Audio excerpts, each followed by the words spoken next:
여러분 안녕하세요. 김명희 교수 상담TV입니다. 오늘 9번째 시간인데요. 지난번에 8번째 여덟 번째 영상에서 주제가 상처받은 마음 어떻게 할까요? 어떻게 치유할 수 있을까요? 뭐 이런 주제를 가지고 했는데, 이 챕터가 좀 이렇게 한 번에 끝나지 않을 것 같아서 제가 8편, 9편, 10편에서 다루기로 했어요. 그리고 제가 쓴 책 중에 그 패밀리 테라피 앤 카운셀링 가족 치료와 상담이라는 책에 보면 그 상처받은 사람들의 증상과 원인과 치료 이런 것들을 제 책에서 얘기하고 있습니다. 그 책을 중심으로 제가 말씀을 이 시간에 여러분들과 말씀을 나눠보도록 하겠습니다. 우선 8편에 이어서 이렇게 상처를 받은 사람들은 일단 마음에 병이 든 거죠. 그죠? 그러니까 이 영상을 접하신 분은 이 말씀을 듣고 8편을 다시 한번 보시는 것도 좋고요. 아니면 8편을 듣고 이걸 다시 보시는 것이 더 좋을 것 같습니다. 마음의 병이 들면 일단 그러니까 우리가 보통 이렇게 상처받았다 그러면 보통 사람들이 어떻게 해요? 상처받았다고 했잖아. 상처받았어. 근데 상처를 받는 것은 사실은 뇌하고 연결돼 있어요. 뇌하고.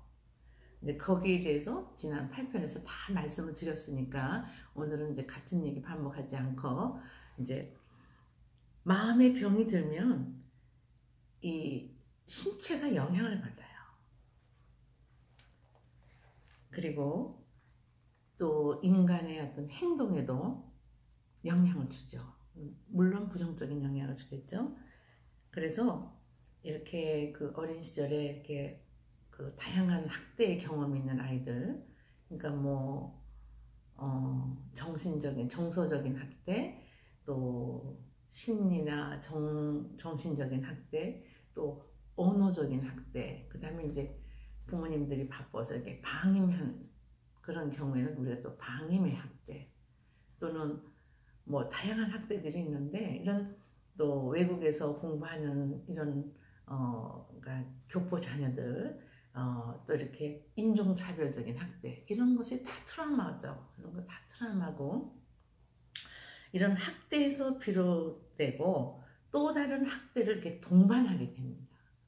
그리고 이 상처는 치유하지 않고 그냥 내면에 이렇게 가둬둔다면 이것은 자기 삶의 여정에서 지속적으로 그 상처를 통해서, 그러니까 쉽게 말하면 제가 이렇게 돋보기를 썼는데요. 이 돋보기에 색깔이 입혀진다면 빨간색을 끼고 보면 빨갛게 보일 거 아니에요. 또 파란색을 끼고 보면 또 이렇게 파랗게 보일 거 아니에요. 그래서 그런 것과 마찬가지로 왜곡된 사고와 왜곡된 삶의 신념을 가지고 세상을 보고 문제를 보고 또 그 문제를 그렇게 자기 방식으로 해결하는 이제 그런 어떤 삶을 살게 되면서 많은 그 힘든 과정이 있을 수가 있겠습니다. 이제 책에 있는 내용을 좀 정리해서 이렇게 좀 읽어 드릴게요. 그런 의미에서 이런 상처는 이렇게 마음 치유 혹은 내면 치유 혹은 내적 치유에 있어서 상당히 중요한 주제다 이렇게 얘기하고 있습니다. 이러한 치유는 인간이 육체적으로 또 정신적으로 그리고 좀 신앙적인 걸 가미한다면 영적으로 혹은 사회와 환경적인 질환으로부터 회복되는 것이다. 이렇게 얘기를 하고 있고요. 그래서 흔히 우리가 이렇게 상처를 보면 아픈 마음의 증상이에요. 그래서 이렇게 우리가 흔히 깨진 마음 이렇게 표현을 하기도 해요. 깨진 마음, 그리고 상한 마음, 그리고 이제 신앙적인 분들은 쓴뿌리 이렇게 기독교인들은 그렇게 표현을 하기도 합니다. 내 안에 쓴뿌리. 이러한 상처가 이렇게 다양하게 쓰이는 그런 그 용어들을 이렇게 좀 구분하고 정리할 때 이렇게 좀 개념이랑 관점이 좀 다를 수는 있어요. 상처가 있게 되면 일단은 그 육체적으로, 신체적으로 또는 신경적으로 또 신체, 뇌 이런 데까지 이제 영향을 줄 수가 있어요. 뭐 여기 전두엽이잖아요. 전두엽, 후두엽 이렇게 되잖아요. 뭐 측두엽 이렇게. 근데 이렇게 감정을 관장하는 그러니까 전두엽 쪽에도 또는 신경 쪽에도 영향을 줄 수가 있다. 그래서 이 상처는 육신에도 신체적으로 영향을 주고 그 다음에 심리나 정신에도 영향을 주고 그리고 이제 이런 종교를 갖고 있고 신앙을 갖고 있는 사람들에게는 영적으로도 이제 이렇게 얘기를 할 수가 있겠어요. 그러니까 내 내면에 상당히 그 아픔을 갖고 있는 사람들, 그러니까 아까는 이제 깨진 마음이었잖아요. 그래도 상한 마음도 뭐냐? 상처를 통해서 내면화된 상한 마음을 이 시멘즈라는 학자는 뭐라 그랬냐면 상처는 어떤 사건에 대한 반응의 산물이다. 이렇게 표현하고 있어요. 그리고 또한 인간의 삶을 유전적인 요인, 그리고 환경적인 요인, 그리고 생애 초기의 경험. 그러니까 우리가 이제 생애 발달 단계를 보면 태아기, 신생아기, 유아기, 아동기, 뭐 청소년기, 청년기, 장년기, 노년기 이렇게 간다면 생애 발달 단계에서 가장 중요한 시기가 태아기와 유아기예요. 뭐 다 중요하죠. 다 중요하지만 그때 성격이 이제 형성이 되잖아요. 근데 이제 이게 어렸을 때 어떤 기본적인 욕구가 채워지지가 않고 또 부모의 양육이 올바르지 않고 또 환경적으로 상당히 힘든 환경이 있었고 그러면 이제 이 성격 형성과 이런 모든 것들이 부정적인 영향을 미치는 거죠. 죄송합니다. 제가 노안으로 돋보기를 써야 글이 보여요. 그래서 인간의 삶을 유전적인 요인, 그리고 환경적인 요인, 그리고 생애 초기의 경험. 생애 초기의 경험은 너무나 중요한 거예요. 네. 그리고 부모의 양육 태도. 근데 저도, 그러니까 부모의 양육 태도나 어떤 그 영향은 또 어떤 의미 있는 타인으로부터 받은 영향, 또 친구로부터, 또 선생님으로부터 이렇게 어린 시절에 받았던 이러한 것들이 상당히 인생을 살아가는데 부정적인 영향을 줄 수 있다. 아주 오래전인데요. 마카파, 뭐 지존파, 뭐 이런 사람들이 있었는데 인간의 인육을 먹고 뭐 그런 뉴스를 접할 아주 오래전 얘기입니다. 근데 그때 그런 뉴스가 있을 때 수업 시간에 학생들하고 토론을 했던 것이 지금 이렇게 얘기를 하는 과정에서 생각이 났어요. 근데 그 중에 마카파라는 사람 중에 한 사람이 그 이제 판사님이 어떤 질문을 했는데 제가 정확히 다 기억은 안 나는데 어렴풋이 신문에 그렇게 났던 거. 요즘 신문을 잘 안 보는데 옛날에 신문을 접해서 이렇게 보고 소식을 알았잖아요. 왜 당신이 지금 이렇게 됐다고 생각하느냐 뭐 그런 질문이었던 것 같아요. 그랬더니 그 사람 얘기가 지금 생각이 납니다. 엄마 때문이다. 그리고 학교 선생님 때문이다. 그러면서 미술 시간이 있었는데 준비물을 안 가져갔대요. 그래서 어머니한테 준비물 할 돈을 달라고 그러니까 엄마가 오늘 돈이 없다. 그냥 가거라. 이렇게 된 거예요. 그래서 그냥 갔는데 선생님이 초등학교 2학년 때인데 준비물 안 갖고 온 사람 나오라고 그래서 싸대기를 때린 거예요. 그러니까 그 다음부터는 엄마한테 말해봐야 돈이 없기 때문에 이 아이는 학교 앞에 문방구에서 물건을 훔치기 시작한 거예요.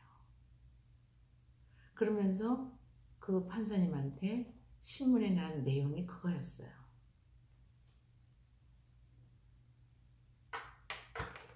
아주 오래전에 수업 시간에 학생들하고 그 기사를 접하고 우리가 한번 토론했던 적이 있거든요. 그래서 이렇게 어린 시절의 생애 초기의 경험은 그 사람으로 하여금 인생을 살아가는데 많은 부정적인 영향을 준다는 것은 많은 연구 결과 이게 프로브가 된 내용들이에요. 증명이 된 내용이에요. 그러니까 선생님도 잘못한 거죠. 그러니까 꼭 부모만 잘못한 게 아니라 주변에 좋지 않은 어떤 환경 속에서 의미 있는 타인으로부터 어떤 상처를 받은 아이들, 또 친구, 또 인종차별도. 외국에 가서 또 이렇게 살다 보면 인종차별을 받겠죠. 아이들이 학교 가서 놀림받고 왕따다 그런 것도 있을 거예요. 여기서 왕따 받기 싫어서 가는데 또 거기서 또 인종차별을 받는다. 뭐 이런 일이 일어날 수가 있겠죠. 그래서 인생을 살아가는데 배틀에 C줄과 날줄이 되어서 하나의 융단의 구조가 쌓이는 것처럼 상처가 이렇게 하나 형성이 되는 거죠. 하나가 아니라 하나, 둘, 셋, 네 개가 다 이렇게 C줄과 날줄처럼 얽히고 설켜서 큰 양탄자가 되듯이 그래서 그런 것들을 우리가 상한 마음 뭐 이렇게 표현을 할 수 있겠죠. 또 다른 표현은 쓴뿌리. 이건 주로 이제 기독교에서 많이들 말을 하는데요. 쓴뿌리라는 것은 이제 이렇게 영혼 속에서 깊이 뿌리 내리고 있고 죽음의 열매를 갖는 어떤 그런 뿌리. 그래서 이거는 좀 상당히 기독교적인 거고 신앙적인 거라서 제가 조금 그건 다른 김명희 TV에서 다루도록 하고. 그래서 아픈 마음의 증상들은 일단 첫 번째가 모든 상처의 출발이 거절감이에요. 그러니까 이 상처의 가장 그 아픔이 뭐냐면요, 누구로부터 거절받는 거예요. 근데 이 거절받는 게 부모로부터 받은 거절이 제일 큰 상처가 되는 거죠. 너 왜 태어났니? 서부터 시작해서 넌 같이 못 살겠다, 또는 뭐 두고 떠나는 부모, 버리고 가는 부모, 뭐 이런 것들이겠죠. 그러니까 이 세상에서 의지하고 있어야 될 가장 하나밖에 없는 부모로부터 거절을 당했다면 그 상처는 이루 말할 수가 없는 거예요. 그러니까 상처 중에서 가장 큰 상처가 바로 그런 거절감이라는 거죠. 그러니까 짝사랑도 굉장히 무서운 거예요. 그래도 엄청난 상처가 되는 거죠. 그러니까 누구로부터 거절받는다는 것은 상처가 되는 거예요. 그래서 모든 상처의 출발이 거절감에서 시작이 됩니다. 거절받는 것에 대한 두려움 속에서 살아가는 거죠. 한 번 거절받은 사람은 또 그 다음에 또 거절받을까 두려워지는 거죠. 그러니까 사람을 만나기도 두렵고요. 사람과 깊은 관계를 갖지를 못한다. 그리고 삶이 점점 폐쇄적으로 되어간다. 그러니까 혼자 있는 거죠. 왜? 사람을 만나면 좋은 일이 일어나는 게 아니라 자꾸 그렇게 아픔이 겪어지기 때문에. 그 다음에 이제 두 번째는 결핍이에요. 결핍, 애정 결핍도 있겠죠. 그 다음에 굶주리 있는 거죠. 그러니까 애정에 굶주리고 또 가장 기본이 되는 먹는 거, 생존의 어떤 결핍. 그래서 이런 사람들은 무언가 이렇게 집착을 하게 되죠. 일이라든가 사람이라든가 물건이라든가 어떤 쾌락이라든가 어떤 중독. 제가 지난 시간에 중독에 관련된 거 잠깐 얘기를 했는데요. 언제 이렇게 중독을 하나로 딱 이슈를 잡아서 할 때 더 깊이 들어가도록 하고. 그러니까 이렇게 무언가에 집착을 하게 되고 남에게 인정받으려고 굉장히 지나치게 노력을 하고 애쓰는 거죠. 그러니까 내가 이 사람을 이렇게 막 도와주니까 이 사람이 날 인정하더라. 그러니까 인정받기 위해서 막 남을 도와주러 다니는 거죠. 막 봉사하고 여기 가서 봉사하고 저기 가서 봉사하고 아예 그냥 삶 자체가 봉사야. 근데 그냥 볼 때는 참 좋은 일을 한다 이렇게 보이기도 하지만 또 가만히 들여다보면 인정받기 위해서 봉사하는 사람도 많이 있죠. 그러니까 사람과 교류가 잘 안 될 때 이렇게 또 봉사하면서, 봉사하는 사람들은 다 좋아하니까 남들에게 인정받으려고 지나치게 애를 쓴다거나 그 다음에 누군가를 독점하려고 하고 그러다 보니까 결국 관계가 망가지는 거죠. 막 사람은 이렇게 누구한테 이렇게 독점당하는 걸 원하는 사람이 없잖아요. 근데 너는 내 거야 하는 식으로 자꾸 그렇게 하면 부부관계도 마찬가지죠. 부모 자녀 관계도 마찬가지죠. 그리고 이렇게 분노가 자주 일어나고 이 결핍에서 온다는 거죠.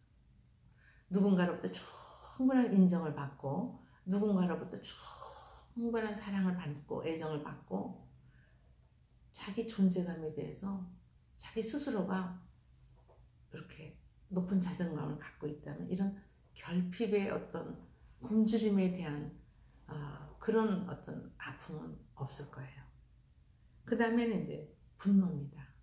그래서 모든 것에 대해서 부정적이죠. 왜? 분노가 내면에 깔려있기 때문에. 그리고 이유 없이 화가 나고 짜증나고. 왜? 그게 안 채워지니까. 계속 사랑을 받고 싶은데 그걸 못 받았어.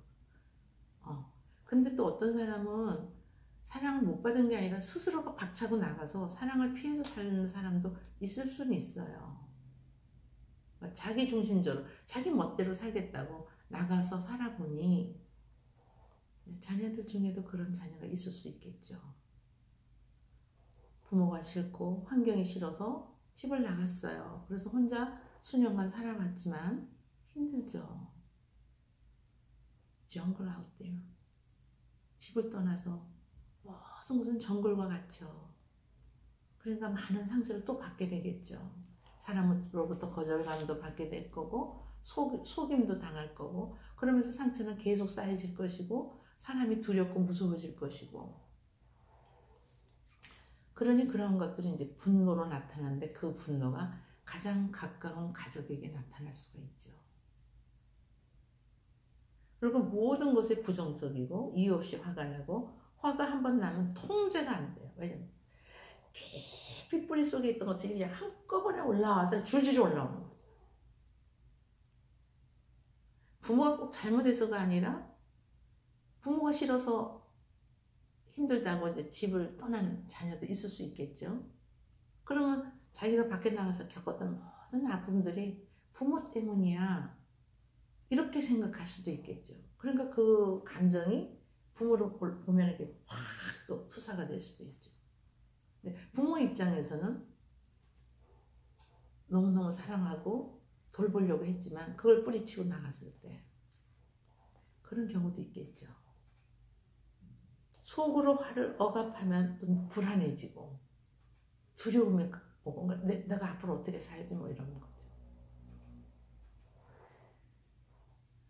그러다 보니까 이렇게 어떤 약물에 빠지기도 하고 뭐 그래서 이제 중독에 빠지는 거죠. 뭐 술에 빠지기도 하고 뭐 담배, 니코틴, 뭐 쇼핑, 게임, 뭐 관계 중독, 종교 중독 이렇게 다양한 중독에 빠지기도 하고 그럴 때는 가장 자기를 사랑하고 아껴줄 사람이 어디 있는가 찾아봐야 되는데 그냥 혼자서 내 문제는 내가 해결해야겠다고 한다면 많이 힘드실 거예요. 그래서 이런 다양한 상처를 가지고 이제 이 마음이 왜곡되죠.